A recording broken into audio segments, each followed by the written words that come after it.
4 disciplinas. O que é que acontece? Começa a atrasar a disciplina, não é uma que atrasa, são 4. E aí o que é que vai acontecer? Essa daqui vai ter prova semana que vem. Tu começa a estudar para essa, tu atrasa todas as outras 3. Mais. Aí tu corre para estudar essa daqui. Só que essa daqui começa a andar e você começa a atrasar. Aí depois tu começa a estudar essa daqui. Depois essa. Quando você terminou de estudar essa aqui tá atrasada de novo. Então, se você usar o período suave do começo do semestre para manter tudo equilibrado, ao invés de você ter mais a metade do semestre de enlouquecimento, você tem só um semestre meio doido. Não precisa ser muito doido. Mas, enfim, eu falo isso, mas eu também peco muito por conta disso. Isso é um mal que vocês vão ter que tentar passar a vida inteira superando. São poucas pessoas que conseguem ser super equilibrados, assim. Uma pouca pessoa que eu conheço é a professora Germana. Não sei se vocês conhecem ela. A Germana é surreal. Você manda um trabalho para ela hoje para ela fazer. Aí você fala, mas você tem que me entregar isso aqui mês que vem. Aí quando, tipo, semana que vem tá conversando com ela, ela já, tipo, não, eu já fiz. Aí você fala, como assim, cara? Tu fez um negócio pro mês que vem? Ah, não, tive tempo, eu fiz. Não, cara, a gente faz de última hora, velho. Tá errado. Mas em compensação, ela pode super sair e se divertir super bem. Bom, é, vamos começar a aula de hoje. A aula de hoje não é tão complicada porque, na verdade, as próximas aulas não são tão complicadas porque, na verdade, elas envolvem conteúdos nos quais vocês já têm familiaridade. Por exemplo, na aula de hoje, a gente vai estudar busca em profundidade. Vocês sabem o que é busca em profundidade, provavelmente. Vocês já viram isso em outro curso. E até mesmo em disciplina como inteligência artificial, eles comentam sobre isso, certos pontos. E a gente vai já entender por que que em inteligência artificial eles comentam isso. Então, assim, é uma aula suavezinha só pra gente relaxar depois de uma semana de break, que não era break para mim, mas tudo bem. A gente vai lá. Desculpa. Bom, vamos começar. Vamos relembrar, porque passou uma semana, ninguém lembra de mais nada, né? Então, é uma coisa natural do estudante.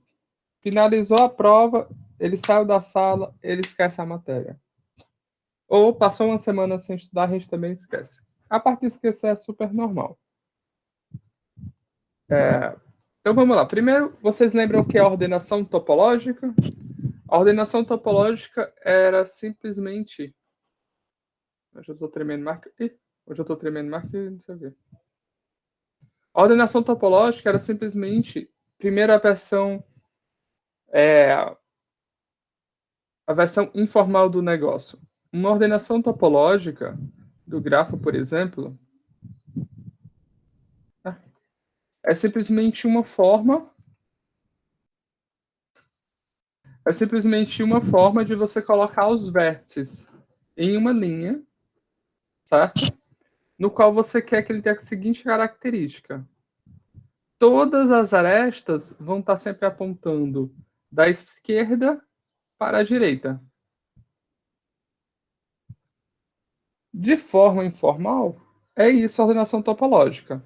Mas a forma formal, ela é simplesmente uma função, tá? Para quem não lembra, ele é simplesmente uma função que atribui valores. Por exemplo, ele atribui valor 1, ele atribui. Ai, ele atribui valor 1, valor 2, por exemplo, e valor 3, de tal forma que se arestas começa no primeiro vértice e vai para o vértice seguinte, nessa função você tem que o valor do primeiro vértice é menor do que o valor do segundo vértice. E é só isso a restrição que ele pede na ordenação. Por quê? Porque ele pode fazer um negócio assim, por exemplo. Isso aqui é o nosso grafo. Aí a função simplesmente atribui valor 1 para esse cara, valor 2 para esse cara. Valor 1 para esse cara, valor 2 para esse cara. E tá tudo bem. A única regra que a gente tem é se a seta sai desse cara para esse, então a rotulação desse cara é menor do que a rotulação desse cara. Certo? Ah, professor, qual vai ser a ordem nessa linha aqui? Aí você escolhe. Eu posso colocar esse vértice primeiro, depois esses dois. Eu posso colocar esse vértice primeiro, depois esse, depois esse, depois esse. Não tem problema. Essa linha aqui, ela é mais a ideia intuitiva do que está acontecendo, do que propriamente dito o que a gente quer. Tá? O que a gente quer é esse cara aqui, essa propriedade. Tá? A outra coisa que a gente viu foi florestas radicadas. O que é uma floresta radicada? Tá? A floresta radicada é um grafo que admite uma ordenação topológica e que todos os vértices eles só têm grau de entrada tamanho 1, certo?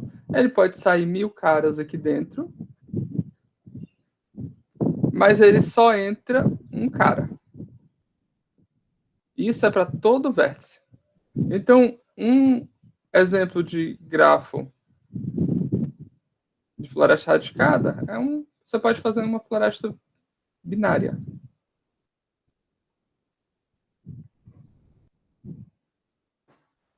Certo?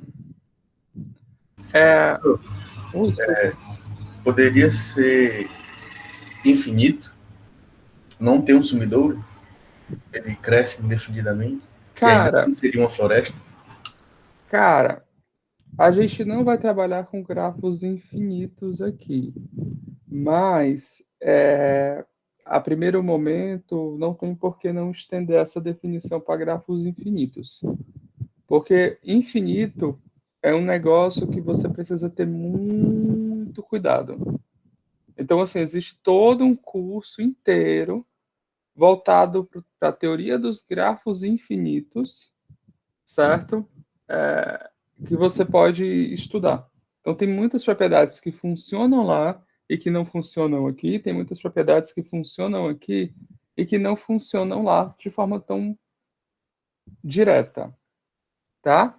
Isso acontece porque o infinito, ele é um negócio muito doido. Acho que a palavra mais correta é essa. Não sei se vocês conhecem o paradigma dos hotéis infinitos. Vocês conhecem? Não. O paradigma dos hotéis infinitos é assim. Suponha que você é dono de um hotel com infinitos quartos, tá? Aqui eu vou supor o seguinte: quando eu falo que um hóspede vai se hospedar no quarto, ele simplesmente é teleportado do local onde ele está para o quarto. Então não tem tempo de deslocamento, não tem, entendeu? Para não ter esse tipo de discussão. Então, você tem um hotel com infinitos quartos. Daí se chega um ônibus com infinitas pessoas e tu tem que hospedar essas pessoas nesses quartos. O que é que tu faz? O ônibus tem os bancos enumerados, os quartos são enumerados. Você fala no interfone: gente, eu reservei o quarto de vocês como sendo o quarto do número respectivo ao seu banco no ônibus. Aí todo mundo que está no quarto 1, no banco 1 vai para o quarto 1, no banco 2 vai para o quarto 2 e assim sucessivamente, teleportado. Nenhum problema. Só que aí te ligam e falam assim: tá chegando, acabou de chegar outro ônibus com infinitas pessoas. Você pode acomodar essas pessoas nos seus quartos? Aparentemente, a gente pensaria o quê? Não, os quartos estão cheios, né? Aí você liga no seu interfone para todos os hóspedes e fala o seguinte: gente, eu vou precisar que todo mundo se mude para o quarto com um número igual ao dobro do quarto que você está agora. Por exemplo, quem está no quarto 1 vai para o quarto 2. Quem está no quarto 2 vai para o quarto 4. Quando você faz isso, todas as pessoas que estão nos quartos agora se mudam para os quartos ímpares, ou pares, e todos os quartos ímpares estão disponíveis. Daí você manda todo mundo do ônibus ser teleportado para os quartos com os números ímpares. Aí, beleza, chegou agora infinitos ônibus com infinitas pessoas em cada. Dá para fazer isso? Dá. E aí é um exercício legal pensar sobre isso. Mas o infinito, ele é um troço que tem muita coisa que intuitivamente a gente pensa que a gente não fala. E o Albert Einstein, acho que é o Albert Einstein ou Stephen Hawking, eles falavam uma frase assim: a natureza odeia o infinito. Toda vez que tem alguma coisa que é infinita na natureza, ele faz algum colapso para esconder aquilo. Então, tanto que ele diz assim, ele baseava esse argumento, eu acho que Stephen Hawking, que ele baseava essa ideia por causa do buraco negro. Que a gente sempre fala que o buraco negro é um negócio que tem uma massa de singularidade infinita. E aparentemente ele acredita que alguma coisa acontece que não existe o infinito. Não existe esse conceito de infinito da natureza, ela não gosta.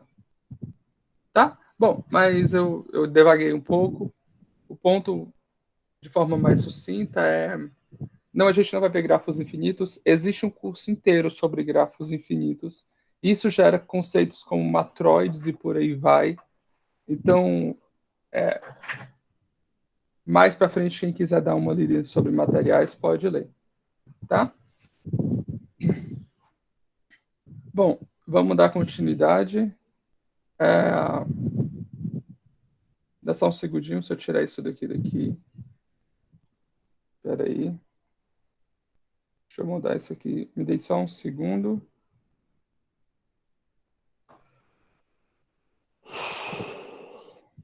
Tá. Dando continuidade,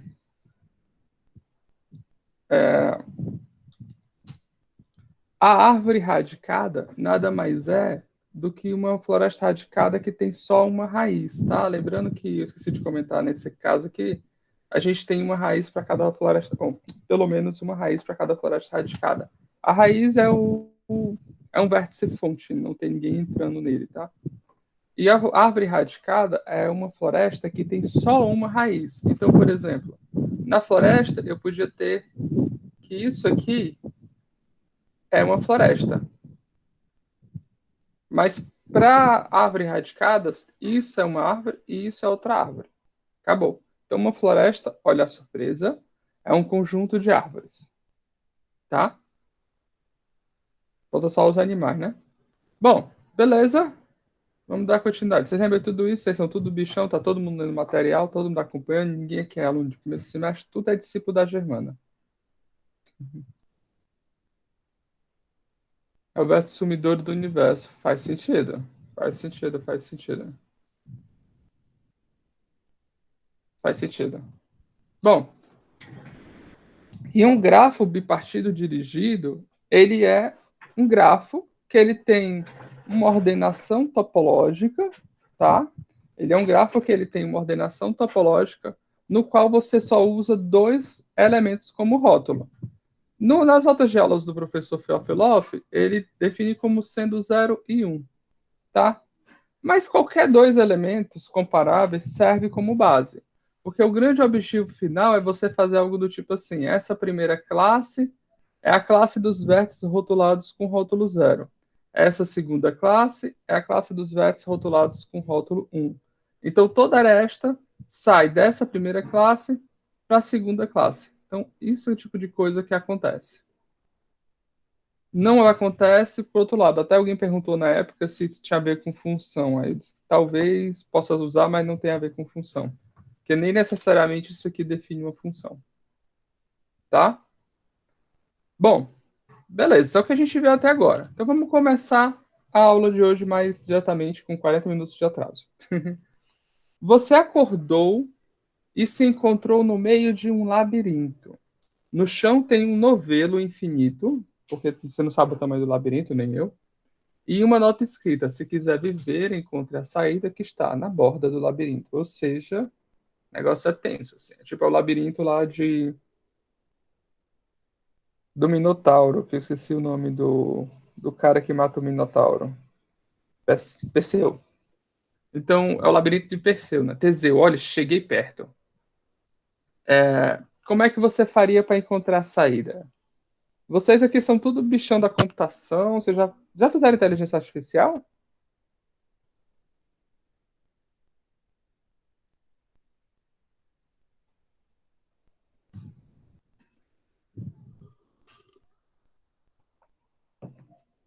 Tá, eu não sei se você vê isso aqui em inteligência artificial, tá?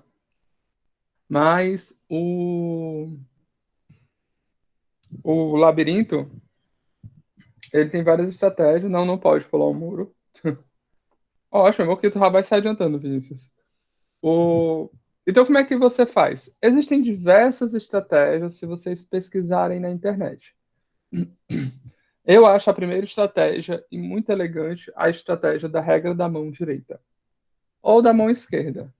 Qual é a grande sacada dessa regra? Deixa eu ver se eu consigo desenhar um labirinto aqui. Essa regra, ela funciona assim. Que é a entrada do labirinto, sei lá. Se eu poder fazer um negócio bonito. Aqui é a saída.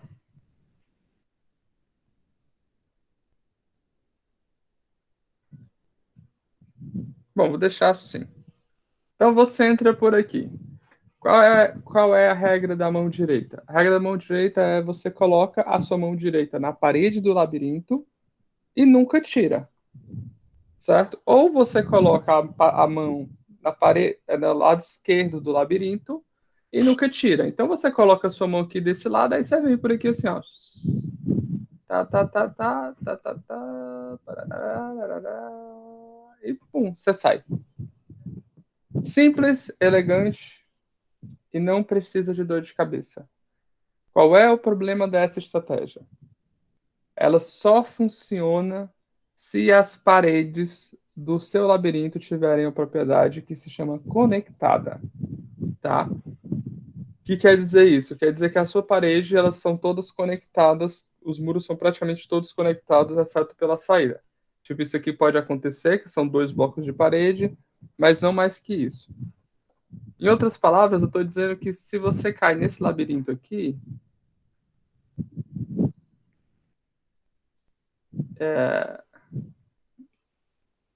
por exemplo, vou fazer um exemplo mais exagerado. Se você cai num labirinto que seja assim, pronto, esse é teu labirinto. Só que ao invés de tu entrar no teu labirinto pelo lateral, eu vou colocar que você vai entrar bem aqui no meio por uma escada. Ou sei lá, você foi jogado aí dentro. Então, se você for usar a regra da mão direita ou a regra da mão esquerda aqui dentro, tá? Você vai fazer o quê? Você vai fazer botar a mão direita na parede, fazer tararararara. Não, aqui sairia, mas você pode vir para esse lado. Pá, pá, pá, pá, pá, pá, pá, pá, pá, pá, pá. E aí você ficaria dando voltas aqui para sempre.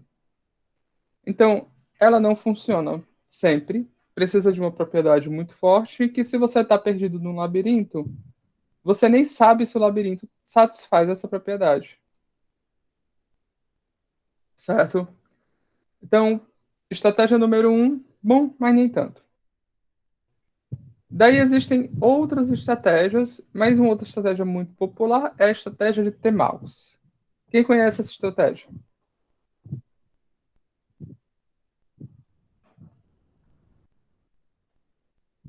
Essa estratégia, ela é bem elegante, na minha opinião. Eu não sei se eu consigo refazer o labirinto.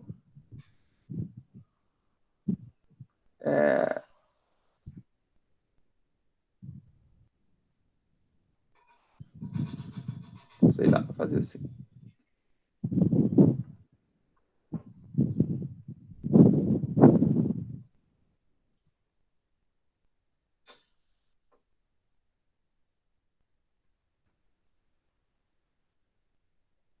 Ah, até ficou bonitinho. Parece um labirinto de verdade. Bom, então como é que funciona a estratégia Trimax? A estratégia Trimax, ele utiliza duas marcações, tá? No seu processo para resolver o labirinto. Quais são as duas marcações? Primeiro, vamos simular aqui. Você entra no labirinto. Então eu vou entrar. Entrei por aqui. Bom, eu cheguei na encruzilhada. Daí ele faz uma marcação, tá? Por exemplo, ele marca aqui isso aqui com uma bolinha e ele marca aonde ele vai tentar entrar com mais uma bolinha. Então ele marca aqui com uma bolinha, por exemplo. Porque ele vai entrar nesse lugar primeiro. Ele podia entrar para cá? Podia. O critério de escolha onde tu vai entrar não importa. O importante é você saber que você saiu dessa bolinha e foi para essa bolinha. Deu para entender? Esse é o importante. Não importa não importa a ordem que você entrar. O importante é que eu saí daqui e fui para cá. Aí ele vai fazer o quê? Ele vem, ele entra aqui, certo? Vai até o final e volta, porque não tem saída, né? Aí ele volta. Ele chegou nessa encruzilhada. Bom, aqui já está marcada com uma bolinha, tá? Então, e foi o ponto que ele voltou. E para lá não tem mais saída. Então ele sabe que para cá não tem mais nada. Então ele fecha. Bom, ele entra aqui agora, ele sai, ele agora vem para cá. Então agora ele memoriza nessa bolinha que ele veio nessa direção. Daí agora ele vem, deu outra encruzilhada aqui. Deu outra encruzilhada aqui. Tem que fazer assim, cara. Para dar certo o que eu quero fazer. Não, calma.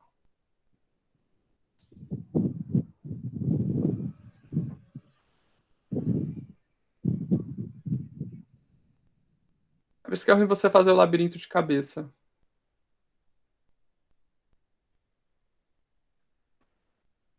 Ah, não, ótimo, ótimo, ótimo, ótimo. Eu vou fechar aqui assim. Pronto. Dá certo. Tá. Então agora ele volta. Essa bolinha daqui, ele viu que ele tinha vindo daqui, mas ele ainda tem um local para ele vir. Então ele vem para cá agora, certo? Outra encruzilhada. Opa, ele marca aqui com uma bolinha e ele escolhe um lugar para poder ir. Bom, vou escolher de novo esse cara de cá. Aí ele vem daqui para cá. Ele vem, vem, vem, vem, vem. Beleza. Outra encruzilhada, marca com a bolinha, entra para cá e vamos embora. Vem, vem, vem, vem. Outra encruzilhada. Vou entrar para cá. Marco com a bolinha, entro para cá. Venho, acabou, não tem para onde ir, né? Eu volto, como eu voltei por essa bolinha, eu vou marcar outra bolinha. Só que, bom, para não ficar fazendo duas bolinhas, eu vou botar um X. Então, eu acabei de vir para cá, já tinha uma bolinha. Tô voltando, eu iria marcar de novo, eu não vou, eu fecho. Bom, agora eu vou fazer o quê? Eu vou voltar, eu vou escolher um outro caminho que eu ainda não visitei. Qual? Esse caminho aqui. Marco com a bolinha, entro, visito aqui. Bom, não tenho o que fazer, volto. Já tenho a bolinha? Um X. Agora só resta eu voltar para lá, né? Bom, então vamos voltar. Marca com X, vou dizer que não tem nada, vem, marca com X porque a saída não estava para lá. Agora eu vou para outra opção que eu não saí. Venho para cá. Bom, eu posso pegar para cá e sair do laboratório. Ufa! Essa é a ideia geral do algoritmo de T-Mouse. Vou fazer um outro exemplo mais simples para poder, um outro exemplo um pouquinho mais bonito para a gente fazer uma brincadeira com isso. Um outro exemplo que a gente pode fazer, talvez até para ficar um pouquinho mais claro, é o seguinte. Vou fazer ele parecido com um que não funciona a história lá da mão direita.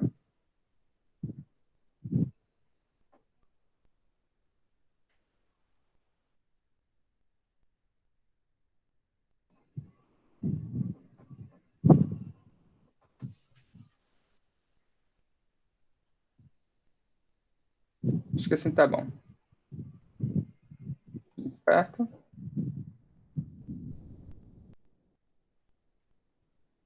Aqui vai ser a saída, aqui vai ser a entrada. Só que aqui agora eu vou fazer o seguinte. Eu vou supor que a gente entra bem aqui, tá? Então a gente vai fazer o quê? Mesmo esquema. Talvez seja bom eu botar umas barreiras, né? Para não ficar tão trivial. Então eu vou fechar aqui. Liga as rodas do carro. Liga a roda do carro. Ah, tá. Parecendo um carro, 4 rodas e o bicho no meio. Parece. Bom, mas vamos lá. O que a gente vai fazer? A gente vai tentar andar nesse labirinto usando o algoritmo de Tremax. Então a gente vai sair daqui, por exemplo, vai vir nessa direção. Marquei com uma bolinha, entro aqui, marco a saída com uma bolinha, opa, outro cruzamento. Marco aqui com uma bolinha, venho para cá, marco com uma bolinha. Bom, aqui não é um cruzamento, mas aqui marco isso com uma bolinha, marco esse com a bolinha, e aí eu cheguei nessa bolinha aqui, ó. Então, não faz sentido, né? Bom, cheguei nessa bolinha, eu vou voltar. Aqui não é o local. Então, eu vou vir para cá, marco com a bolinha, desço, venho. Bolinha, bolinha, bolinha. Venho para cá. Opa, fechou. Não é aqui. Não vou voltar por aqui, vou dar preferência para o zero. Venho para cá, venho para cá. Eu posso subir agora, por exemplo, só para cagar o pau. Aí eu venho para cá, ó, se eu fizer isso, venho para cá. Opa, aqui não é o caminho, não tem para onde mais caminho livre aqui. Então, não entro em canto nenhum. Volto, volto, venho. Posso entrar para cá, para cá. Opa, não é. Volto, volto, venho. Não tem mais espaço livre para andar. Volto, volto, volto, volto e venho para cá. Tá? Aí ele acha esse caminho aqui para a saída do labirinto. Ai, bom, eu estou explicando esse algoritmo, mas o foco principal não é exatamente ele, tá? Mas vocês entenderam como é que funciona o espírito dele? Quem não conhecia? Good. Vamos refazer isso aqui de uma forma um pouco diferente. Vou voltar aqui. Eu vou fazer o seguinte. Deixa eu ver se eu consigo mudar a cor disso daqui fácil.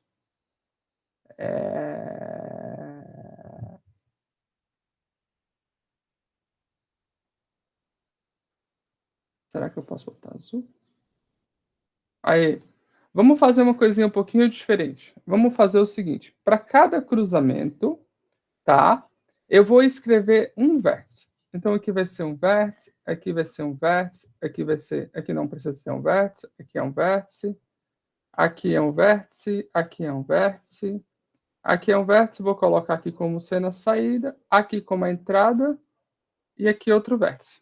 Ufa, aqui tem mais um vértice também.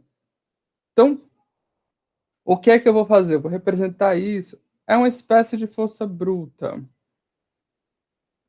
É e não é. É uma espécie de força bruta. Você pode considerar isso como uma espécie de força bruta, porque na verdade você sai testando todas as possibilidades de ir o mais longe possível, só que você faz isso de forma inteligente. E a força bruta ela é burra. A força bruta você geralmente você não tem nenhum critério sobre ela. É como se você dissesse assim: eu vou sair o resultado, eu vou encontrar a saída desse labirinto por uma força bruta. Então você gera um vetor V de um tamanho considerável, sei lá, 1000, ou sei lá, 10, e você determina uma ordem, tipo esquerda, direita, esquerda, direita, esquerda, direita, frente, esquerda, entendeu? E aí a força bruta simplesmente vai testar todas as combinações, mesmo que a combinação seja burra. Por exemplo, se eu pegar uma combinação que seja tudo esquerda, ele vai fazer assim, ó. Aí quando ele terminar de executar, ele pergunta: você chegou na saída? Aí você fala: não. Ah, beleza. Então faz esquerda em tudo e no final faz uma direita. Aí você vai esquerda, esquerda, esquerda, esquerda, esquerda, esquerda, esquerda, direita. Não chegou. Entendeu? Então, esse aqui seria alguma coisa mais inteligente do que uma força bruta. Mas é uma espécie assim, se você parar para pensar. Bom, e aí o que é que eu vou fazer? Lembra o seguinte, lembra que a gente comentou na definição de grafo que isso daqui geralmente representa que eu posso sair desse vértice e ir para esse vértice. Geralmente eu posso ter o arco antiparalelo, que quer dizer que eu posso sair desse vértice para esse e posso sair desse para esse. Quando a gente tem uma situação que não todos os arcos têm um antiparalelo, a gente chama o grafo de grafo não orientado, ou grafo simples. E aí, para não ter que estar escrevendo duas setas para todas as arestas, a gente escreve só um traço. Isso aqui representa que o grafo ele não tem orientação, ou seja, eu posso tanto ir desse vértice para esse, quanto ir desse vértice para esse. Tá? E aí eu vou fazer isso aqui. Então, esse vértice aqui eu vou ligar com esse. Por quê? Porque eu posso ir desse para esse. Esse vértice aqui eu vou ligar com esse com esse com esse com esse com esse aqui com esse aqui com esse com esse com esse com esse com esse e esse com esse. Tá? Então, isso aqui virou o quê? Um grafo. Tá? Um grafo não orientado simples. E aqui é o nosso vértice inicial e aqui é o nosso vértice final. O que eu quero agora é simplesmente encontrar um caminho que ligue esse vértice a esse vértice. E acabou. Então, eu posso transformar esse problema em um problema de grafos. E esse algoritmo que a gente fez, ele faz o quê? Vai nesse vértice, por exemplo, vou marcar esse vértice com uma bolinha. Aí você vem para cá, marco esse com uma bolinha. Venho para cá, marco esse com uma bolinha. Venho para cá, marco esse com uma bolinha. Vou tirar a bolinha e vou pintar, tá? Pinto esse vértice. Venho para cá, pinto esse vértice. Venho para cá, pinto esse vértice. Venho para cá, pinto esse vértice. Venho para cá, pinta esse vértice, venho para cá, pinta esse vértice. Opa, vou vir para cá, pinta esse vértice, vou vir para cá, pinta esse vértice. Só que, olha, esse vértice aqui, os vizinhos dele estão tudo pintado. Então, volto para cá, volto para cá, volto para cá, porque não tem mais vértice pintado. Mas esse aqui tem um vértice que não é pintado. Aí eu pinto esse cara daqui. Tá? Então, o que eu acabei de fazer foi esse algoritmo em cima de grafos. Ah, para ficar mais coerente, faltou eu botar uma bolinha aqui, porque esse beco é sem saída, mas a priori a gente não sabe, né? Tá bom? Entenderam como é que funciona o algoritmo em grafos? Beleza. Nomenclatura. Se existe um caminho de um vértice ao outro, a gente diz que é aquele que o primeiro vértice alcança o segundo vértice, certo? Ou seja, eu digo que se existe um caminho do vértice U ao vértice V, então o vértice U alcança o vértice V, tá? Ou o vértice V está ao alcance do vértice U. Tá? Isso é só nomenclatura, a gente já usa isso habitualmente, então não é nenhuma surpresa. Bom, então o problema agora se torna o quê? Se torna em decidir se existe um caminho no grafo entre o vértice U e o vértice V, ou seja, se o vértice V está ao alcance do vértice U. Porque caso contrário, a gente está num labirinto que não tem saída. Um exemplo é se você tivesse um labirinto que fosse assim. Aqui é a entrada, aqui é a saída.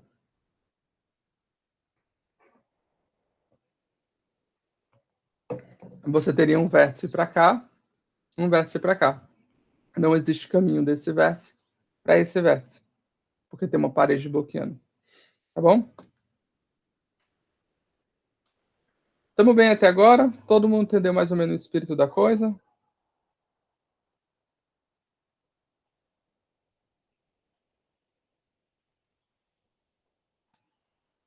Ótimo. Então, o algoritmo que a gente acabou de fazer foi essa belezura aqui.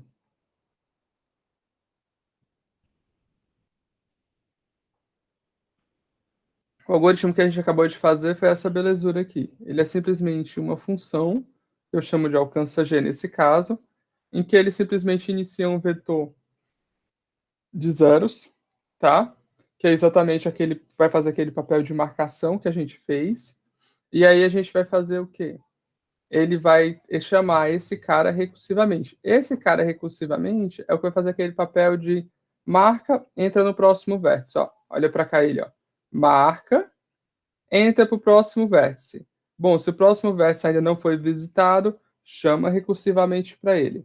Quando você tiver visitado todos os vértices que são adjacentes ao nosso vértice, a gente termina essa chamada recursiva e a gente volta um passo anterior, tá? Que foi o que a gente acabou de fazer. A gente vai chamar, por exemplo, recursivamente para cá. Ele chama recursivo para esse cara. Primeiro ele marca esse cara.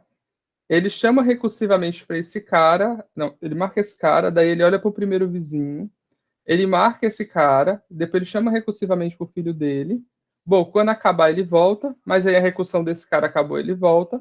A recursão desse cara não acabou porque tem esse. Aí ele chama recursivamente para esse cara. Tá? Vocês já começam a ver, quem conhece, o espírito do algoritmo de busca em profundidade. Né? Então, a propriedade que a gente tem sobre isso é que quando a gente termina a execução desse algoritmo, por exemplo, se você tiver um grafo qualquer e você começa a executar, que é o nosso grafo. Vou desenhar uma caixa bem grande que eu não sei como é que estão conectados lá dentro. Uma coisa que a gente garante, esse aqui é o nosso vértice inicial. Que quando eu chamo a execução do nosso algoritmo em cima desse vértice, no final, eu vou ter obtido uma parcela do grafo, que em geral pode ser o grafo todo, com que propriedade? Isso aqui foi tudo visitado pelo algoritmo. E qual a propriedade que tem? Não vai existir nenhum vértice dessa parcela que eu tenho com uma aresta apontando para fora.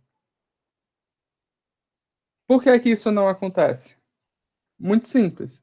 Porque se isso aqui existisse, na hora que eu chamei aquele nosso algoritmo para esse vértice, ele ia ser chamado recursivamente para cá. Então isso aqui não acontece, certo? A única coisa que acontece aqui é que você tem que esse cara pode ter aresta apontando para dentro, mas o contrário não acontece, tá? Então a propriedade fala exatamente isso, ele forma um conjunto no qual o leque de saída é vazio. Lembrando que o leque de saída são o conjunto dos vértices que tem uma aresta entrando a partir desse conjunto. Belezinha? Até agora tranquilo? Algum bicho de sete cabeças? Vamos dar continuidade. Perguntas. Lembra que a gente escolheu o negócio da seguinte forma: visita o vértice, pega o primeiro filho dele, ou o primeiro cara que tem uma aresta conectada a partir dele, e visita ele e faz isso recursivamente. E o que é que acontece? Se ao invés de eu fazer esse processo, que era, de novo, ao invés de eu simplesmente visita esse cara, chamo recursivamente para esse primeiro filho. Eu fizesse o seguinte: visita esse cara, que são os filhos, daí eu chamo recursivamente para esse cara. Quando eu terminar a chamada recursiva desse cara, eu chamo recursivamente desse cara. Tá? Então, assim, essa primeira estratégia, ela já, se você parar para pensar, ela dá para ser utilizada também no problema dos labirintos, só que ela vai requerer um tratamento muito mais delicado. Aí eu deixo para vocês como exercício vocês pensarem que tratamento é esse. Mas repara que a única coisa que eu mudei no nosso processo de busca foi a ordem com qual eu faço a chamada recursiva. Antes eu visitava e chamava recursivamente. Agora eu visito ele, não, eu visito todos os filhos dele, daí eu chamo recursivamente para cada um dos filhos. Tá? É como se esse aqui ele visitasse por level da árvore, né? Vou fazer aqui de novo.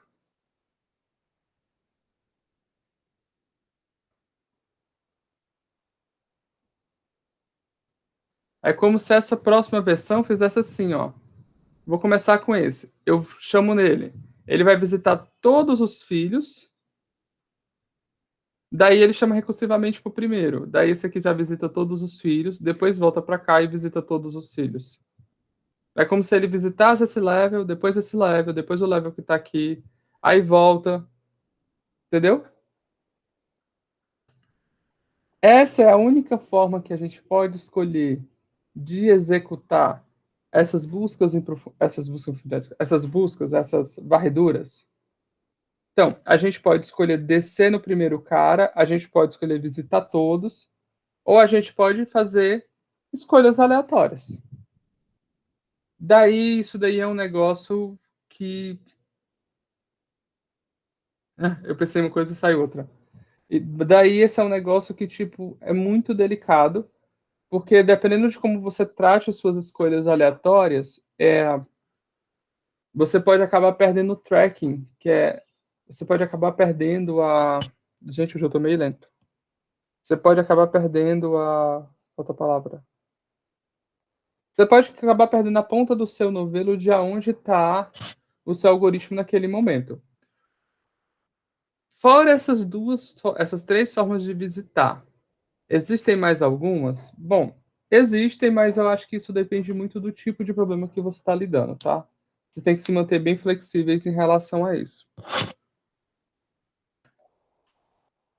tá? Gente, me dê um segundo aqui, eu já volto.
Pronto, voltei. Me perdoem, eu estou um pouco lento hoje. Eu fui tentar fazer um café, mas aí dá tempo não. Bom, então vamos continuar. Então, esse tipo de algoritmo que a gente está fazendo, ele se chama algoritmo de busca e varredura, tá? Todo algoritmo no qual você se utiliza da estrutura do grafo para fazer uma verificação em cima dos vértices é chamado de algoritmo de busca e varredura. Professor, por que de busca? De varredura faz sentido, mas por que de busca? Porque se você vai usar a estrutura do grafo para poder passear em cima do grafo, você pode também usar isso para estar procurando alguma coisa, certo? Tanto que os algoritmos mais comuns que fazem isso é busca em profundidade e busca em largura. Apesar desses algoritmos se chamarem de busca, a gente vai ver que vocês não vão se apegar unicamente a essa propriedade, porque tem essa propriedade aqui também. Ela é muito útil, certo? Você pode usar essa propriedade para estar separando o seu conjunto em pedaços do grafo que tem a propriedade que é o quê? Vou fazer uma ordenação topológica meio absurda aqui, tá? Eu posso separar o nosso grafo em vários conjuntos que vai acontecer o seguinte: ou não tem aresta daqui para cá, ou se tiver, ela vai ser aresta desse tipo, ó. Ou seja, esses conjuntos, eles meio que formam uma ordenação topológica, e isso é importantíssimo. Então vocês têm que ter sempre em mente. Se chama busca em profundidade ou busca, mas ele tem essas propriedades que é bem legais, e mais algumas que a gente vai ver que é de ordenação em si, tá? Então, esse primeiro algoritmo que a gente vai aprender chama-se busca em profundidade, e o que utiliza aquela estratégia de visitar todos os fios se chama busca em largura. Vamos ver o que é o algoritmo busca em profundidade no restante da aula de hoje. A gente já pegou o espírito, certo? Do que é o busca em profundidade, resolvendo o algoritmo para sair do labirinto, mas a definição formal do grafo, o algoritmo de busca em profundidade, ele enumera os vértices na ordem que eles são visitados. Então, para fazer uma busca ou varredura de grafo, tem que ser um grafo topológico? Não. Esse algoritmo que a gente está fazendo, a gente aplicou em qualquer grafo que não necessariamente seja sequer uma árvore, tá? Ou, desculpa, sequer tem uma ordenação topológica. Por exemplo, esse cara aqui, ele não tem necessariamente ele não tem uma ordenação topológica. Por quê? Porque ele nem tem as setinhas. Mas a gente aplicou nele. Deu para entender? Se ele não tem a priori uma ordenação topológica, o que vai acontecer é que você pode encontrar esse tipo de situação aqui dentro. Olha só, aqui dentro desse conjunto, ele pode não ter ordenação topológica. Aqui dentro desse conjunto, ele pode não ter ordenação topológica. Aqui dentro desse conjunto, ele pode não ter ordenação topológica. Mas, se eu me afastar e olhar para os blocos, de longe, como eu não consigo ver muito bem o que está aqui dentro, me parece uma ordenação topológica. Certo? Em outras palavras, se eu pegasse um vértice daqui e um vértice daqui, esses vértices teriam sim uma ordenação topológica.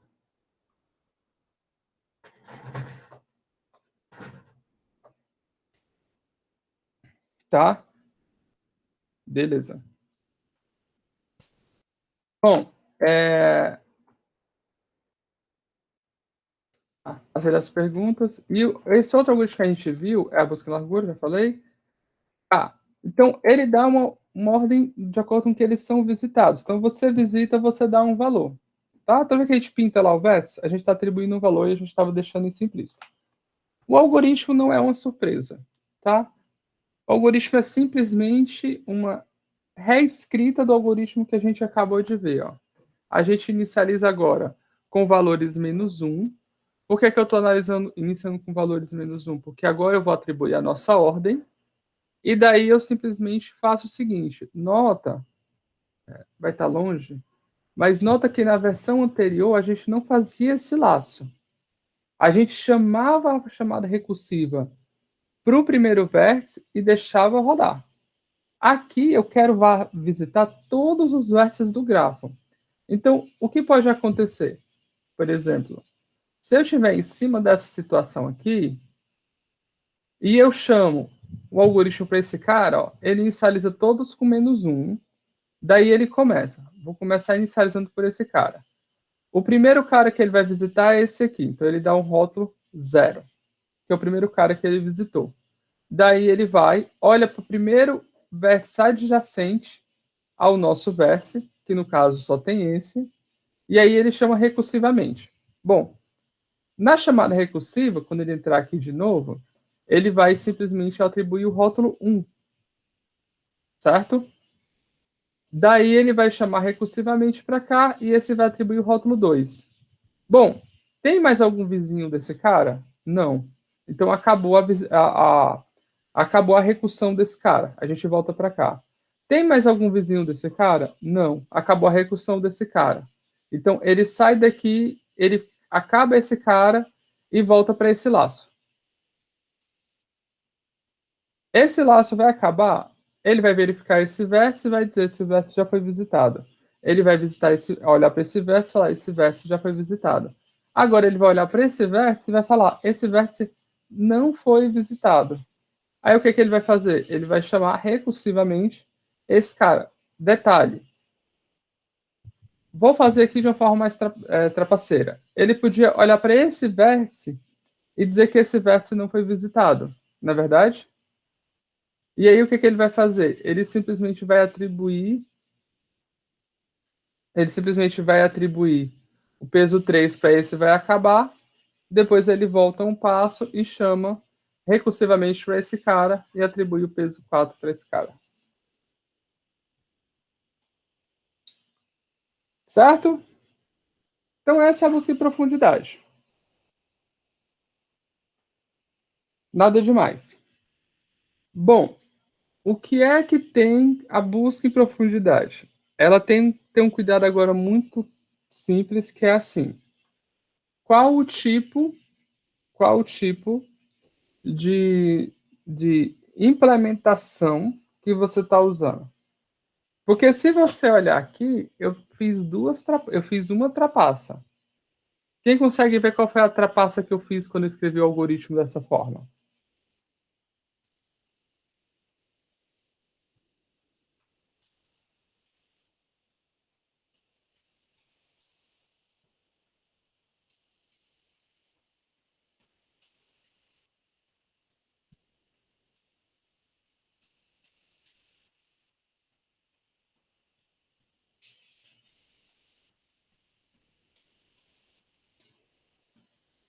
E aí, quem consegue ver qual foi a trapaça que eu fiz quando eu fiz um algoritmo dessa forma?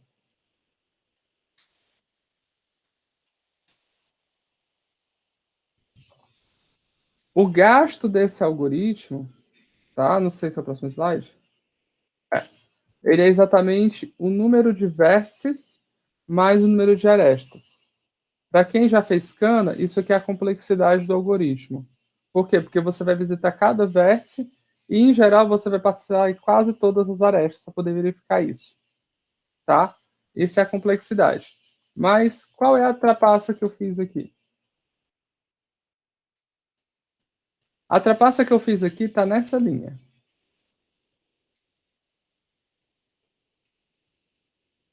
Se eu for implementar um algoritmo no computador, é sussa. Por quê? Porque definir um grafo, eu posso pensar em uma estrutura para definir.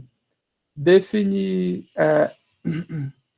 definir os vetores, definir o vetor é trivial. O problema está nessa verificação. Eu preciso pegar somente os vértices que são adjacentes ao nosso vértice inicial. Como é que a gente descobre isso no computador? A gente aprendeu duas formas de representação do grafo em computador. O primeiro é a matriz de adjacência. E o segundo é a lista, as listas encadeadas. Eu chamei de lista de adjacência, não foi que eu chamei? Acho que é a lista de adjacência. Me corrijam se eu estiver errado, tá? Pronto. Então, existem essas duas formas. A primeira é a matriz de adjacência e a segunda é a lista de adjacência. Na matriz de adjacência, certo? Eu não tenho uma resposta direta. Lembre que a matriz de adjacência é uma matriz que ela é numerada pelos vértices e ele é se somente se a aresta sai daquele vértice e vai para o outro. Por exemplo, se eu disser que esse cara daqui... Eu vou aproveitar a enumeração utilizada aqui pelo nosso algoritmo, tá? Se eu disser para você que esse cara aqui é a matriz de adjacência desse cara, então o vértice... Precisaria de mais um, né?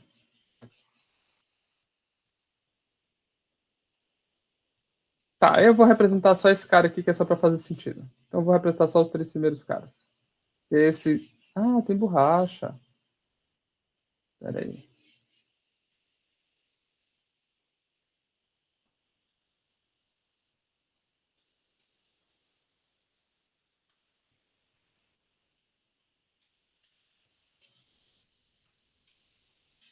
Essa borracha aqui é sensacional, né? Acabar a aula, eu termino de apagar. Ó, deu certo. Então, eu vou usar só os 4 primeiros vértices, que é só para poder relembrar vocês como é que faz isso aqui. Coloquei 4 de novo. Tá. Então, por exemplo, o vértice 0 é ligado ao vértice 1. Então, o vértice aqui se torna vértice 0, aqui se torna vértice 1, aqui se torna vértice 2, aqui se torna vértice 3. O 0 é ligado a 1, então aqui se torna 1. O restante é 0 porque ele não tem adjacente. 1 é ligado ao 2, aqui se torna 1. E o restante é 0 porque ele não tem mais cara adjacente. O 2 não é ligado a ninguém, então isso aqui é todo mundo 0. O 3, que é esse cara de baixo, não é ligado a ninguém, então todo mundo aqui também é 0. Então isso aqui é a matriz de adjacência desse grafo, ignorando esse vértice, tá? Então, nessa verificação, é fácil. Uma vez que eu estou nessa linha e eu quero verificar quem é adjacente a ele, eu busco somente um cara que é 1. Só que, olha só, nessa representação do grafo, eu tenho que literalmente verificar se todos os vértices estão na posição 1. Então, esse cara aqui, toda vez que ele for chamado, ele vai visitar todos os vértices. O que não acontece quando eu estou trabalhando com lista de adjacência. Certo? Com lista de adjacência, cada vértice só tem uma lista que é do tamanho, tá? Que é do tamanho da quantidade de vértices que ele é adjacente. Então, você não tem que fazer essa verificação sempre. Tá?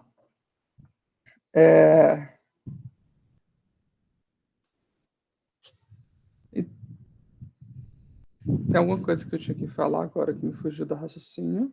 Hoje tá horrível, mas... Bom, então assim, a lista de adjacência tem essa vantagem muito grande para esse algoritmo. Então, na implementação, você tem essa sutileza. Agora, você tem a simplicidade da matriz de adjacência. Por quê? A lista de adjacência, dependendo de como a lista esteja, tá? Essa numeração vai ser diferente. Já na matriz de adjacência, você só depende da numeração. Tá? Porque na lista de adjacência, eu posso dizer que um vértice, por exemplo, V, lá no ponteiro dele, é vizinho ao vértice W e ao vértice J. Mas eu também posso dizer que ele é vizinho ao vértice J e ao vértice W, nessa ordem diferente. Cada ordem dessa daqui vai fornecer uma ordem diferente para a gente. Tá bom? Vocês entenderam? Eu quero que vocês, para a próxima aula, vocês tentem fazer a implementação desse trecho utilizando a matriz de adjacência, desse trecho utilizando lista de adjacência, e eu quero que vocês vejam qual vai ser a dificuldade maior na execução do busca em profundidade utilizando os dois. Tá? A gente vai discutir um pouquinho sobre isso na próxima aula. E, se não me falha a memória, acredito que seja só isso. Desculpe a aula hoje. Tá um pouco lenta, mas porque por alguma razão eu tô muito lento. E não é porque eu acabei de acordar, não, porque não foi, não. Tá? Alguém tem alguma dúvida? Vou parar aqui a gravação.